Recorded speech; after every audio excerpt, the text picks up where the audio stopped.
दोस्तों आज हम लोग सीखेंगे वज्र गुणनखंड विधि से इस समीकरण को सॉल्व कैसे करते हैं। यक्स और वाई का मान ज्ञात करते हैं। ठीक है, अब देखिए ये क्वेश्चन है, ये समीकरण नंबर 1, इसको हम कहेंगे समीकरण नंबर 1 और इसको कहेंगे समीकरण नंबर 2। ठीक, ये दो समीकरण दिया है। अब हमें वज्र गुणनखंड विधि से सॉल्व करने के लिए बोलेगा, तो हम क्या करेंगे, तो पहले वज्र गुणनखंड का दो जो समीकरण का साधारण प्रतीक का रूप होता है, तो हम इसे ऐसे बनाते हैं a1x plus b1y plus c बराबर 0। ठीक, ये समीकरण नंबर 1 के लिए है। और देखिए a2x plus b2y plus c1 ये c2 है। ठीक, बराबर 0, ये समीकरण नंबर 2। तो क्या करते हैं, हम तुलना करते हैं समीकरण 1, ये जो समीकरण 1 है ये समीकरण 1 से तुलना करेंगे। तो देखिए यक्स का गुणांक यहाँ a1 है, यहाँ यक्स का गुणांक 6 है, तो समीकरण 1 से तो यहाँ a1 बराबर हम लिखेंगे, a1 बराबर लिखेंगे 6। ठीक, इसी प्रकार से b1 का मान y है। देखिए b1 y का गुणांक है, यहाँ y का गुणांक -7 है, तो b1 बराबर लिखेंगे -7। ठीक, अब इस प्रकार से c1 बराबर लिखेंगे 12, तो यहाँ लिखेंगे c1 बराबर लिखेंगे 12, इस प्रकार से। ठीक है, अब देखिए समीकरण नंबर 2 में a2x है, यहाँ x का गुणांक 7 है, तो समीकरण नंबर 2 से तो यहाँ लिखेंगे a2 बराबर 7।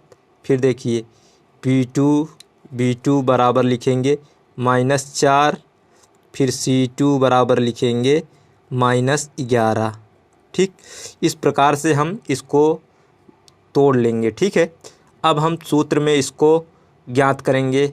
ठीक, तो हमें सूत्र मालूम है, यक्स बटे हम लिखते थे यक्स बटे लिखते हैं b1 का मान क्या है -7, तो हम क्या लिखेंगे यहाँ -7 कोष्टक में लिखेंगे। ठीक, फिर उसके बाद b1 उसका इंटू c2 है ना, c2 का मान यहाँ कोष्टक के अंदर लिखेंगे c2, यहाँ गुणे का चिन्ह होता है। c2 का मान क्या है, c2 का मान है -11, तो यहाँ कोष्टक के अंदर लिखेंगे -11। ठीक, यहाँ अंदर माइनस का चिन्ह होता है। ठीक, अब यहाँ माइनस लगाएंगे, फिर उसके बाद लिखेंगे b2 का मान -4, तो हम यहाँ लिखेंगे कोष्टक के अंदर -4। ठीक, इसको फिर गुणे का चिन्ह होगा यहाँ पे, फिर उसके बाद लिखेंगे c1 का मान 12, तो यहाँ लिखेंगे 12। ठीक, बराबर करके लिखेंगे, देखिए बराबर करके लिखेंगे y बटे लिखेंगे c1 का मान 12 है, तो हम इसे 12 लिखेंगे, इंटू a2 का मान 7, तो यहाँ इंटू 7 लिखेंगे। ठीक, माइनस का चिन्ह है, यहाँ माइनस चिन्ह उतार लेंगे। फिर उसके बाद c2 -11 है, तो यहाँ -11 लिख लेंगे। उसके बाद c2 a1 के मान 6 है, तो यहाँ 6 लिख लेंगे। ठीक, 6 इस प्रकार से लिख लेंगे। और देखिए फिर बराबर करके हम लिखेंगे बराबर 1 बटे लिखेंगे यहाँ पे a1 b2, a1 का मान क्या है 6, तो यहाँ कोष्टक के अंदर लिखेंगे 6। ठीक, 6, उसके बाद b2 का मान -4 है, तो यहाँ लिखेंगे -4। ठीक, उसके बाद फिर माइनस का चिन्ह है, तो माइनस का चिन्ह लिख लेंगे फिर से। फिर a2 का मान क्या है, a2 का मान 7 है, तो यहाँ कोष्टक के अंदर लिखेंगे 7। ठीक, a2 का मान 7, b1 का मान -7। ठीक, तो यहाँ लिखेंगे अगले कोष्टक में -7। ठीक, इस प्रकार से हम इसको लिखेंगे। अब देखिए हम इसे सॉल्व करेंगे, तो देखिए इसको सॉल्व करने के लिए हम क्या करेंगे, इसको देखो हम इस प्रकार से इसको लिख लेंगे। देखिए यक्स बटे लिखे हैं ना, तो यहाँ लिखेंगे x बटे 11। देखो प्लस में माइनस का गुणा करेंगे तो प्लस हो जाएगा, 11 सते 77, तो यहाँ 77 लिख लेंगे। ठीक, ये देखिए, अब ये देखिए माइनस प्लस का गुणा करेंगे तो माइनस हो जाएगा, फिर माइनस का गुणा करेंगे तो प्लस हो जाएगा। ठीक, तो 12 चौक 48 ये हो जाएगा। ठीक, बराबर करके इस प्रकार से फिर लिखेंगे y बटे, देखिए ये प्लस में है, प्लस में का गुणा करेंगे प्लस हो जाएगा, 12 सते 84, तो यहाँ हम लिख लेंगे 84।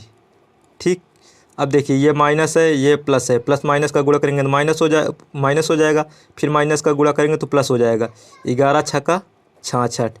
ठीक, इस प्रकार से ये हो जाएगा बराबर 1 बटे, प्लस में माइनस का गुणा करेंगे तो माइनस हो जाएगा, 6 चौ 24 ये हो जाएगा।